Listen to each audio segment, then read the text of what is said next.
tenho recebido muitos contatos, e-mail, WhatsApp, com dúvidas de trabalhadores, clientes, né, sobre a aplicação do direito trabalhista nesse período de quarentena e de pandemia. Uma forma de tentar abranger os principais assuntos e também atingir o maior número possível de pessoas, eu resolvi preparar esse vídeo com as respostas para alguns questionamentos.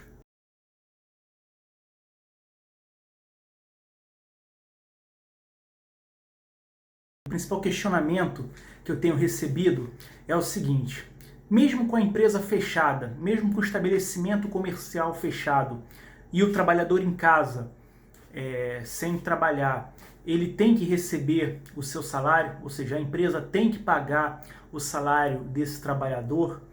Tem uma lei, inclusive aprovada em fevereiro desse ano, que trata da pandemia, né, e dessas medidas de isolamento social, prevê que o pagamento é normal, né? Inclusive o salário tem que ser integral do trabalhador.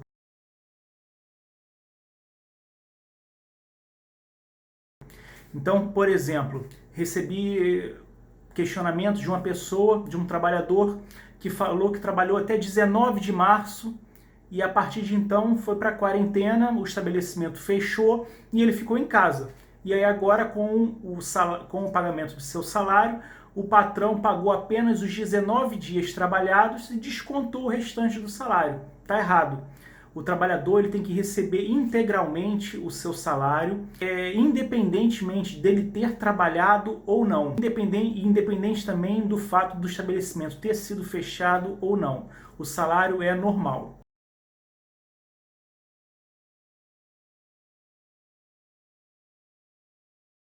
E isso vale também para todos os benefícios que o empregado recebe. Então, vale alimentação, ticket refeição, auxílio creche, plano de saúde, plano odontológico. O pagamento tem que ser integral e normal. Não tem como fazer qualquer tipo de desconto, com exceção, no meu entender, exclusivamente do vale transporte. Porque na medida em que o trabalhador não está indo ao trabalho, não está havendo um deslocamento do trabalhador nesse período, então o vale transporte realmente não precisa ser pago. Agora, todos os outros benefícios, o seu pagamento é normal.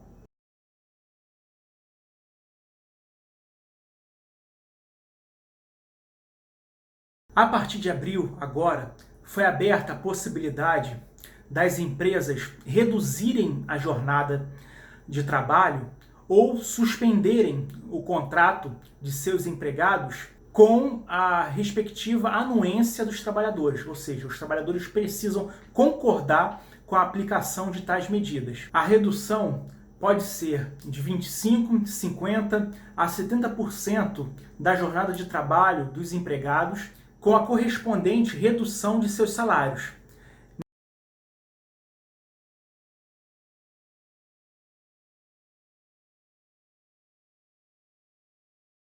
Com a suspensão do contrato de trabalho, a empresa não vai mais precisar pagar o salário de seus empregados. Na verdade, esses trabalhadores que estarão com o contrato suspenso irão receber um benefício pago pelo governo federal com base no valor a que esses trabalhadores teriam direito de seguro-desemprego.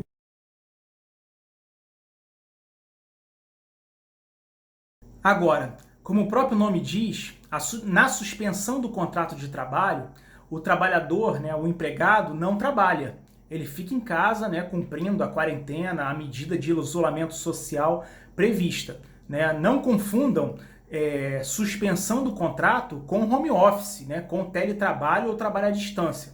Na verdade, se houver a suspensão do contrato de trabalho e o trabalhador, na verdade, ficar trabalhando de casa, né, em teletrabalho ou realizando algum tipo de trabalho à distância, essa suspensão acaba ficando descaracterizada. E aí, nesse caso, a empresa vai ter que pagar o salário completo do trabalhador.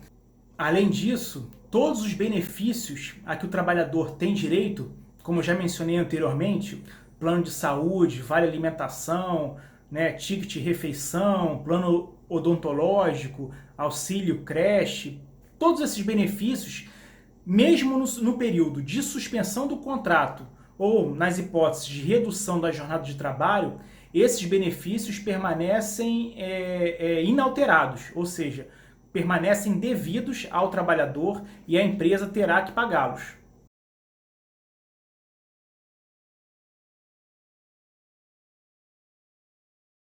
Mesmo a medida provisória editada pelo governo permitindo, em alguns casos, a celebração de acordo individual do empregado com a empresa tanto para a redução da jornada de trabalho quanto para a suspensão de seu contrato, o ministro Ricardo Lewandowski, do Supremo Tribunal Federal, acabou de dar uma liminar dizendo que para ter validade é necessário que, mesmo em casos de acordos individuais, o sindicato da categoria daquele trabalhador seja comunicado, né, sobre o teor do acordo, ou seja, para que haja validade na visão, né, no entendimento contido nessa liminar, é necessário que o sindicato seja consultado, né, sobre o teor desse acordo, valendo, né, o silêncio do sindicato como, né, concordância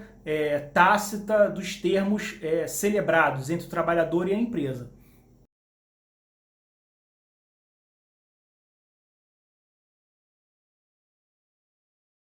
Por fim, é importante destacar que os trabalhadores que vierem a celebrar um acordo para a redução de suas jornadas ou a suspensão de seu contrato de trabalho, eles garantirão uma estabilidade provisória pelo tempo que durar o acordo, acrescido de sua projeção.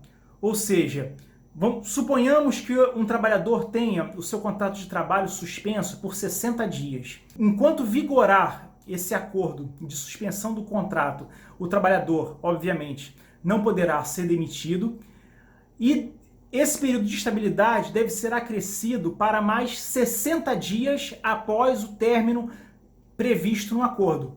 Ou seja, na verdade, nesse caso, o trabalhador teria uma estabilidade, ou seja, um período em que ele não poderia ser demitido pelo total de 120 dias.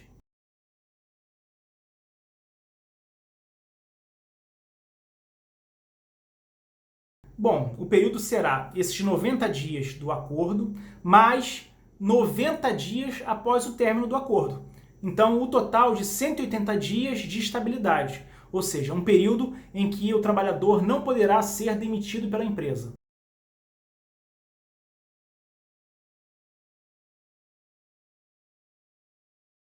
Não há qualquer impedimento para que a empresa rescinda, né, o contrato de trabalho de seus empregados ou decida demitir seus trabalhadores nesse período de quarentena ou isolamento social. No entanto, é importante que relembrar que as verbas rescisórias deverão ser pagas integralmente, né? Não há também qualquer tipo de abatimento, né, ou desconto que possa ser feito nas verbas rescisórias.